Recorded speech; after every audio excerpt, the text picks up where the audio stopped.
Hi everyone, this is Ranjit. Welcome to my channel. Today we will discuss about the pattern option available inside the part module in Creo. So in order to do that, just press the new. Then I'm going to select the part and keeping all the settings as default. Then I'll create an extrude. My aim is to create a rectangular box or a cube.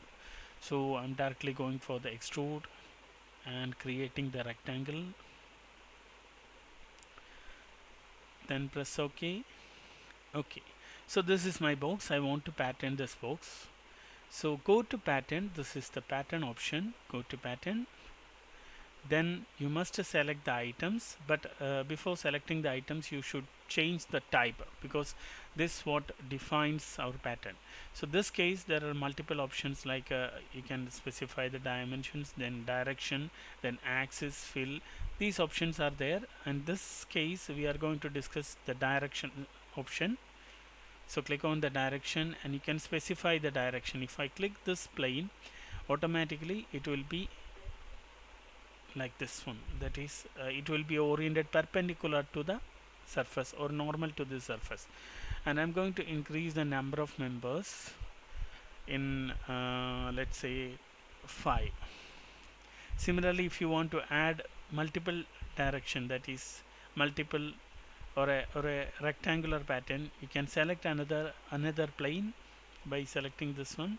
You can select this plane, then there will be multiple options, and if you increase the number here you'll have a rectangular pattern. So this case I'm going to delete, remove. So I'm keeping only a linear pattern. Then if you press OK, you can see the pattern generated here. This is the way to create a pattern. And similarly there is actually geometry pattern. I will explain the difference between geometry pattern and normal pattern in coming videos. Let me know if you have any doubts.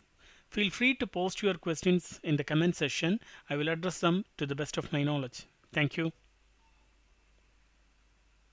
Don't forget to subscribe my channel, press the bell icon for updates, and please share your comments and likes. They really encourage me to keep going, and I'm going to release a lot of videos related to solid modeling, simulation, structural analysis, computational fluid dynamics. Thank you.